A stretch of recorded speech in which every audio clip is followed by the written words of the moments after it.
Assalamualaikum warahmatullahi wabarakatuh. Selamat pagi anak-anakku.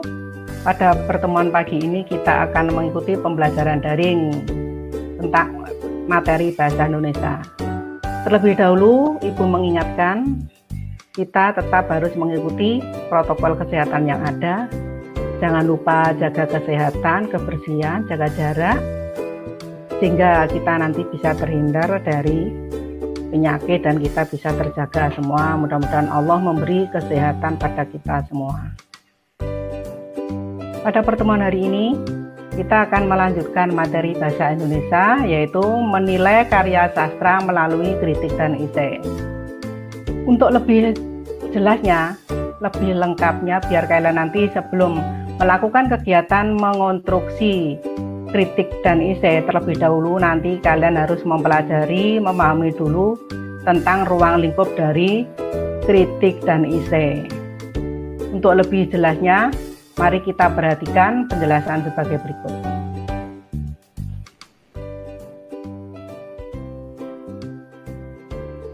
Menilai karya sastra melalui kritik dan esai. Kritik adalah penilaian terhadap suatu karya secara seimbang, baik dari segi kelemahan maupun kekurangannya. Esai adalah karangan prosa yang membahas suatu masalah secara sepintas lalu dari sudut pandang penulisnya.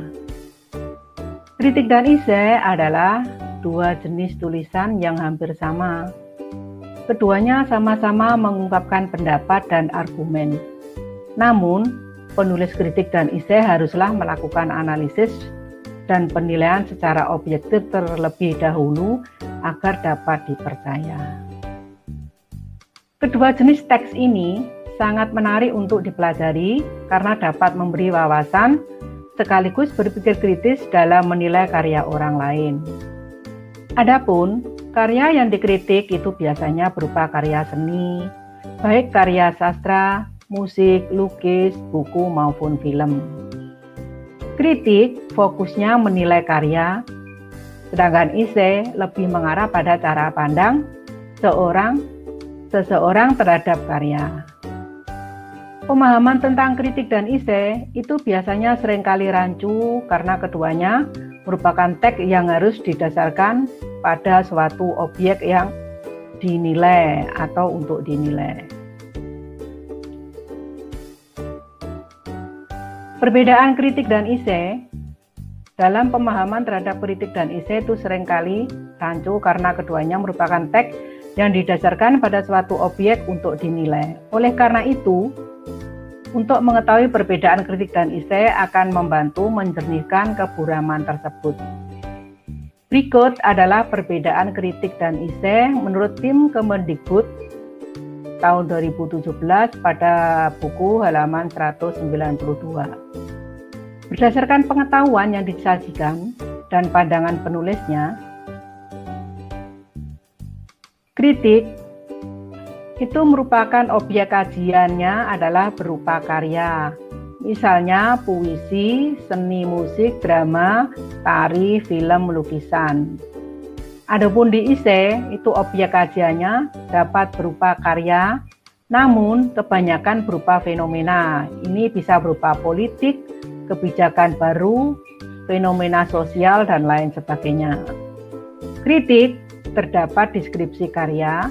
Misalnya, jika karya berwujud buku, maka deskripsinya adalah sinopsis. Sedangkan di esai tidak memuat deskripsi atau ringkasan karya.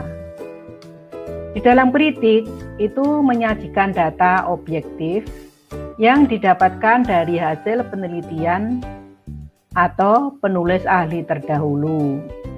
Di dalam esai tidak selalu membutuhkan data meskipun melengkapinya adalah hal yang baik.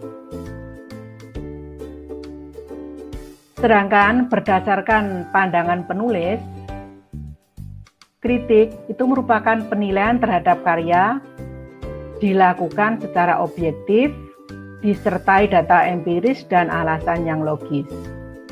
Sedangkan di bagian esai, kajiannya dilakukan secara subjektif kebanyakan opini atau pendapat pribadi penulis.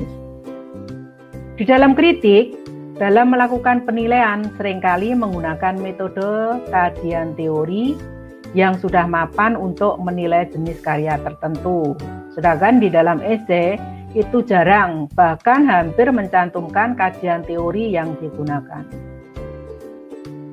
Di dalam kritik, pembahasan karya secara utuh dan menyeluruh menyentuh melakukan perbandingan baik dan buruknya. Sedangkan di dalam esai itu seringkali tidak menyeluruh, hanya fokus pada bagian menurut penulisnya.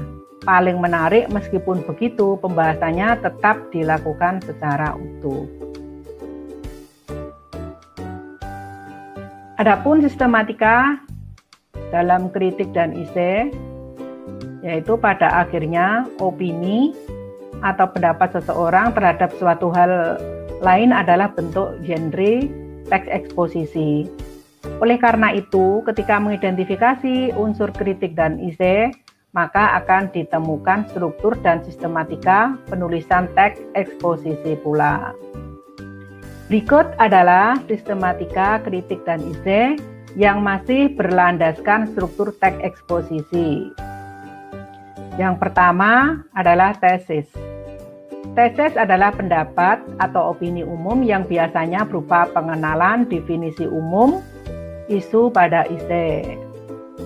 Pada akhirnya, opini atau pendapat seseorang terhadap suatu hal lain adalah bentuk genre teks eksposisi. Oleh karena itu, ketika mengidentifikasi unsur kritik dan esai, maka akan ditemukan pula struktur dan sistematika penulisan teks eksposisi pula. Yang kedua, yaitu tentang rangkaian argumen. Ini merupakan argumen atau pendapat-pendapat penulis sebagai penjelasan khusus dari tesis umum yang telah dipaparkan. Pada teks kritik, bagian ini akan banyak memuat data, fakta, atau teori yang teruji untuk mendukung argumentasinya. Sedangkan esai itu biasanya tidak terlalu banyak menggunakan fakta atau data karena sifatnya biasanya itu masih memiliki hipotesis baru. Untuk yang bagian ketiga itu penegasan ulang. Ini merupakan perumusan kembali secara ringkas mengenai tesis dan berbagai argumen yang telah disampaikan. Hal ini untuk menyilang kembali antara tesis awal dan rangkaian argumen menjadi kesatuan ide utuh yang dapat diserap dengan baik oleh pembaca. Bagian ini dapat berisi penilaian akhir dan saran konkret dalam teks kritik. Esai juga sebaliknya memuat solusi alternatif untuk menyelesaikan permasalahan yang dibahas. Kaidah kebahasaan kritik dan esai. Sebagai salah satu turunan teks eksposisi, teks kritik dan esai secara umum juga memiliki kaidah kebahasaannya yang hampir sama dengan teks eksposisi. Menurut tim Kemendikbud tahun 2017 halaman 208, berikut kaidah kebahasaan kritik dan esai. Yang pertama, yaitu menggunakan pernyataan-pernyataan persuasif. Contoh dalam kritik, mengapa terlalu terburu-buru dalam mengungkap konfliknya? Bukankah banyak pula novel sukses yang dibangun melalui narasi yang lambat? Dalam esai, menjaga kesehatan itu tidak sulit. Salah satu caranya hanya dengan rutin mencuci tangan saja. Yang kedua, ciri kebahasaannya itu banyak menyisipkan pernyataan yang menyatakan fakta untuk mendukung dan membuktikan kebenaran argumentasi penulisnya. Salah satu caranya bisa dengan mengutip pendapat ahli. Selain itu juga dengan mencantumkan data resmi dari penelitian terkait, misalnya kutipan data yang dihimpun oleh WHO untuk situasi pandemi. Jadi kebahasaan yang ketiga yaitu menggunakan ungkapan dan pernyataan yang mengomentari atau menilai. Misalnya nih, contoh dalam kritik yaitu narasi biasanya antara peristiwa dirangkai sangat baik oleh penulisnya. Tampaknya kebijakan tersebut memang berniat untuk mensejahterakan rakyat. Hanya saja fakta lapangan berkata lain. Adapun ciri kebahasaan yang keempat yaitu menggunakan istilah teknis yang berkaitan dengan topik yang dibahasnya. Contoh seperti ini. Dalam membahas novel, maka akan banyak menggunakan kaidah diksi, konflik, majas. Jika membahas kesehatan, maka akan menggunakan istilah virus, bakteri, COVID-19. Adapun ciri kebahasaan yang kelima yaitu menggunakan kata kerja mental. Karena kritik dan isi sejatinya adalah teks eksposisi yang sifatnya argumentatif. Contohnya, menegaskan, menentukan, memendam, mengandalkan, mengidentifikasi, dan mengingatkan. Selain mengikuti kaidah kebahasaan, teks eksposisi secara umum, teks esai juga memiliki karakter khas. Karakter khas yang dimaksud adalah gaya bahasa. Ini bisa berupa pilihan kata, struktur kalimat, dan gaya penulis. Ya, penulisan itu biasanya unik, juga berkaitan erat dengan penulis esai secara pribadi. Berikutnya yaitu tentang menyusun kritik dan esai. Yang pertama atau yang A, langkah-langkah mengonstruksi kritik sastra. Mengonstruksi itu sama halnya dengan menulis ataupun juga menyusun. Jadi langkah-langkah yang pertama yaitu datalah identitas karya, catat judulnya, penulis, penerbit, tahun terbit, jumlah halaman, dan sebagainya. Langkah yang kedua, buatlah deskripsi singkat mengenai karya tersebut, terutama pada bagian yang paling banyak dinilai. Langkah yang ketiga, catat kelebihan dan kekurangan yang ditemukan. Langkah yang keempat, berdasarkan data, kelebihan, dan kekurangan yang telah ditemukan, buatlah paragraf sederhana untuk mengungkapkan secara jelas.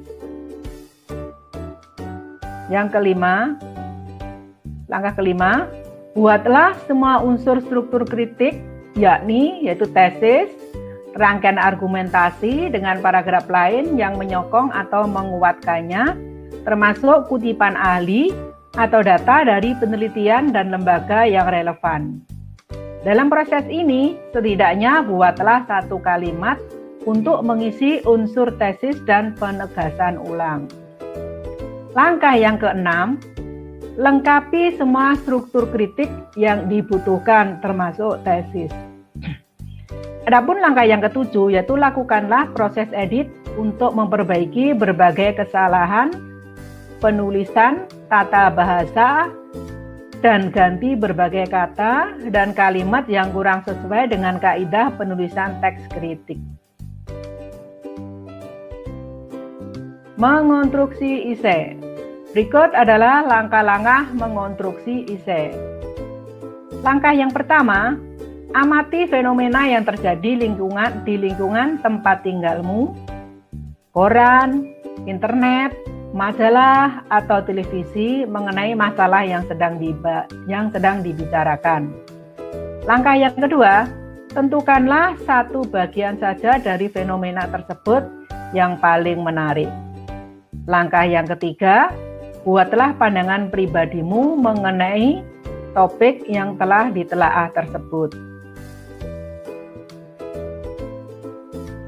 4. Langkah keempat, siapkan argumen untuk mendukung pernyataan pribadimu. Boleh juga dilengkapi dengan pendapat ahli atau data yang cukup memadai. Berikutnya adalah langkah yang kelima, tulislah sebuah esai berdasarkan hal yang telah dipersiapkan sebelumnya. Jangan ragu untuk menggunakan gaya bahasa sendiri, karena pada akhirnya cara yang sama seperti menulis esai yang kita lakukan adalah proses melengkapi struktur dan edit. Demikian tadi penjelasan tentang menulis tentang kritik dan esai. Mudah-mudahan apa yang saya sampaikan bermanfaat buat kalian dalam melakukan tugas berikutnya, yaitu nanti untuk mengonstruksi tentang kritik dan isi. Sekian, terima kasih.